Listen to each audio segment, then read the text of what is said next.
다리에 설명하기 힘든 벌레가 기어가는 것 같아 불쾌한 감각이 있습니다.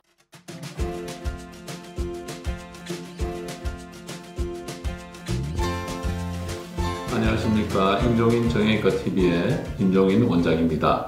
오늘은 외래에서 흔하게 접하는 하지불안 증후군에 대해서 말씀드리도록 하겠습니다. 하지불안 증후군이라는 것은 다리에 견딜 수 없는 그런 움직이고 싶은 충동이 일어나면서 불쾌하고 불편한 감각 증상이 동반되는 감각운동신경성 질환을 이야기를 합니다. 수면에 방해가 많이 되는 질환이죠. 보통 중년 이상의 여자분한테 흔하고 인구의 5 내지 15% 정도의 환자가 존재한다고 되어 있습니다. 비교적 흔한 질환이 되겠습니다.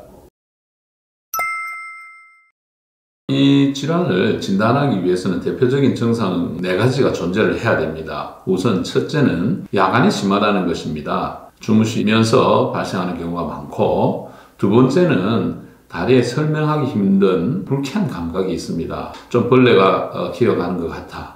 안 그러면 근육이 터지듯이 부어오르는 느낌이다. 그 다음에 좀 지릿지릿한 전기와 듯한 느낌이 있다. 이런 여러 가지 불쾌한 감각을 표현을 합니다. 세 번째는 휴식 중이거나 움직이지 않을 때 발생을 한다는 그 특징이 있습니다. 그리고 네 번째는 환자가 불편을 호소할 때 주물러 준다든지 다리를 털거나 움직여 준다든지 그럴 때 좀 호전이 되는 4가지의 특징이 있습니다. 그래서 이런 질환과 감별 진단을 하는 게 중요합니다. 다리가 그런 식으로 좀 불편하다는 환자분들이 많은데요. 이 질환과 감별해야 될 질환들은 정맥순환 부전이라든지 임파부종이라든지 다리 자체에 혈액순환이 되지 않을 때도 이런 증상이 나타날 수가 있습니다. 그 다음에는 말초신경 자체에 병변이 있거나 허리 쪽에서 문제가 생겼을 때 다리로 가는 신경에 문제가 생기는 그런 질환들 있죠. 이 디스크라든지 척추관 협착증 이런 것도 이런 증상들을 아주 비슷하게 호소를 합니다. 그래서 이런 질환들과 감별 진단하는 게 필요합니다. 이 질환에 있어가지고 원인을 보면 대부분이 원인을 알 수 없는 1차성인 경우가 많이 있습니다. 이 1차성인 경우는 가족성으로 오면서 좀 유전적인 성향을 보입니다. 2차성 질환은 환자 3분의 2가 여성이고 특히 중년 이상의 여성에 흔하게 됩니다. 이 질환에서 가장 흔한 원인은 철분 결핍으로 되어 있거든요. 그래서 이 철분 결핍으로 인한 빈혈이 있을 때 이 질환이 잘 온다고 이렇게 되어 있습니다. 그 다음에 당뇨, 신장병, 알코올 중독, 심한 다이어트를 했을 때, 파킨슨병이 있을 때, 말초신경병증이 있을 때 이런 원인들이 이 질환을 초래하게 되는 것입니다.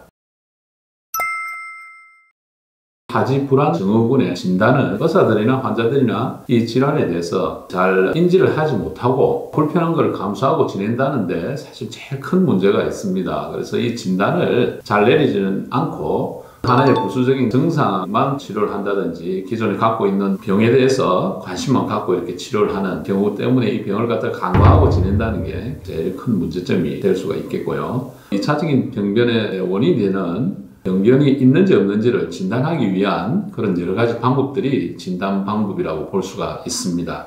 그래서 원인을 찾기 위한 검사들이죠. 할 수 있는 게 이제 혈액 검사를 해가지고 철분 농도, 간 기능, 신장 기능, 소변 검사, 내분비 검사, 혈당 검사 같은 거를 혈액 검사로 할 수가 있겠고, 이후에 이제 신경 전도나 근전도 검사를 해서 신경이나 근육에 문제가 있는지 그런 검사가 또 필요할 수가 있습니다. 그 다음에 세 번째는 이 질환이 수면장애를 유발을 잘 하기 때문에 질환에 의해서 생긴 것인지 진단을 하고 또 이 수면질환을 또 배제하기 위한 필요성에 의해서 수면다원 검사도 해볼 수가 있습니다.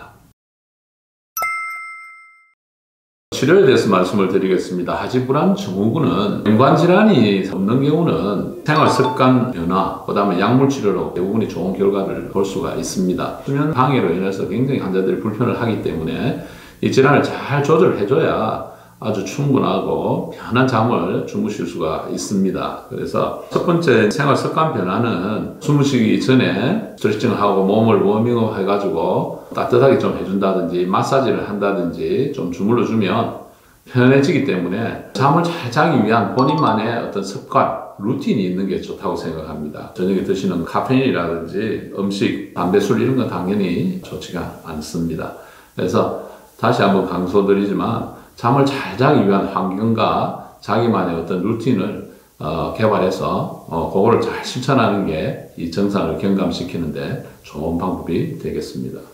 그 다음에 두 번째는 그렇지 않은 경우는 이제 약을 써야 됩니다. 약물 치료로 들어가야 되는데 약물 치료에서 가장 중요한 것은 철분입니다. 그래서 철분 결핍성 빈혈 이런 현상으로 인해서 일어나는 경우가 많기 때문에 철분을 우선 보충을 해주면 굉장히 환자들이 증상이 경감되는 그런 걸 외래에서 보고 있습니다.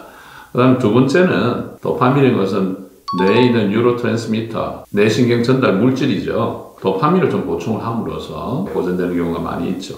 그래서 이 파킨슨에서 쓰는 양보다는 2분의 1에서 4분의 1 정도의 소량을 주입을 해서 많은 효과를 보고 있습니다. 그 다음에 증상이 좀 심한 경우는 항경련제라든지 수면장애에 대한 약물들, 마약성 진통제 그런 것도 한번 써볼 수가 있습니다. 그 외에 또 세 번째로는 혈액순환제가 상당히 도움이 많이 됩니다. 그래서 포도씨 건조 엑스트랙트를 써서 도움을 줄 수도 있습니다.